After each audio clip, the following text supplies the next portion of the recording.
Hi guys, welcome back to our YouTube channel. So Mother's Day రోజు మేము బయటికి వెళ్ళాము అలా ఫ్యామిలీతో. అంటే సండే కదా, మా హస్బెండ్ ఫ్రీగా ఉంటారు కదా, సో తీసుకువెళ్ళారు బయటికి. మెయిన్ ప్రీతు కోసం, ఎందుకంటే గేమ్స్ జోన్లో ఆడుకుంటుంది అని మేడమ్. సో మేమైతే ఏఎంబి మాల్కి వెళ్ళాము. అక్కడ గేమ్స్ జోన్ ఉంటుంది కదా, సో ప్రీతు అక్కడ ఆ గేమ్స్తో కొంచెం ఎంజాయ్ చేస్తుంది అని. చాలా రోజుల తర్వాత హైదరాబాద్ వచ్చాం కదా, అందుకు తీసుకెళ్ళారు మా ఆయన. సో అక్కడైతే మంచిగా ఈవెంట్స్ అన్నీ జరుగుతున్నాయి. సో అవన్నీ చూసుకుంటూ ఇంకా మేము గేమ్ జోన్కి వెళ్ళాము. ప్రీతు అయితే ఒక్కొక్కటి అన్నీ చూస్తుంది. సో ఈ లోపు నేను బాబు కొన్ని వీడియోస్ తీసుకుంటున్నాము, చిట్టిబాబు నేనేనా. అండ్ అక్కడైతే గేమ్స్ చాలా అంటే చాలా ఉన్నాయి. ప్రీతు చాలా అంటే చాలా భయపడిపోయింది, ఎందుకంటే ఒక్కొక్కటి అంటే జెయింట్ వీల్స్ లాగా పెద్ద పెద్ద ఉన్నాయి. అవి చూసి మేడం నేను అస్సలు ఎక్కను అనుకొని తెగ భయపడిపోతుంది.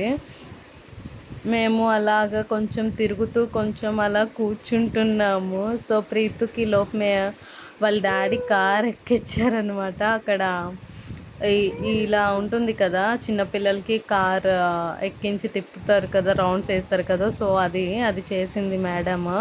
ఎందుకంటే అది ఒక్క గేమ్స్ ఆడలేదు, ఒక్క గేమ్ ఆడలేదు, ఎందుకంటే అన్నీ భయపడిపోయింది. ఇంకా చిన్నపిల్ల కదా, దానికి సెట్ అయ్యేవి ఏం లేవన్నమాట. ఇలా చిన్న చిన్న ఉంటే అందులో కూర్చోబెడుతున్నాము. సో మేడం చిన్న చిన్న వాటితో ఎంజాయ్ చేస్తుంది. ఇది గేమ్ జోన్ ఎంట్రీ అన్నమాట.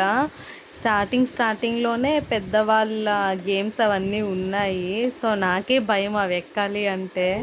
సో ఇది స్టార్టింగ్ చూసే భయపడిపోయింది. చూడండి అక్కడ అవి ఉన్నాయి కదా, తిరుగుతున్నారు. సో అవన్నీ చూసి భయపడిపోయి అది ఎక్కడ ఎక్కిచ్చేస్తామో ఏమో అనుకొని చాలా భయపడిపోయింది. అమ్మ వెళ్ళిపోదాం పదా అంటుంది.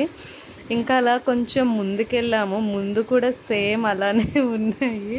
అది భయపడిపోయింది, చాలా అంటే చాలా భయపడిపోయింది. అమ్మ నేను రాను, నన్ను ఎక్కించొద్దు, పడిపోతాను అంటుంది. దాని మాటలు వింటుంటే ఎంత కామెడీగా అనిపించిందో మాకు, చాలా క్యూట్గా అంటుంది. మేమందరం అసలు అయితే నవ్వు ఆపుకోలేకపోయాము. ఇంకా మా చిన్న ఫ్యామిలీ అలాగా ఫొటోస్ తీసుకున్నాం అన్నమాట. సో తర్వాత ఇంకా మేము మొత్తం తిరిగాము కదా, అలిసిపోయాము. సో అందుకే ఫుడ్ కోర్ట్కి వచ్చాము. నేను దోశ, మిగిలిన వాళ్ళ నుంచి నూడిల్స్ అనమాట. ప్రీతు మాత్రం నా దోశే తింటుంది. సో తర్వాత వాళ్ళ డాడీ ప్రీతుకి ఫోటోషూట్ చేస్తున్నారు. అదేమంచి కొన్ని స్టిల్స్ ఇస్తుంది అన్నమాట. సో అది నా ఇన్స్టాగ్రామ్లో వీడియో అప్లోడ్ చేశాను. సో మేమైతే ఇలా ఎంజాయ్ చేసాము. Thank you guys, thanks for watching this.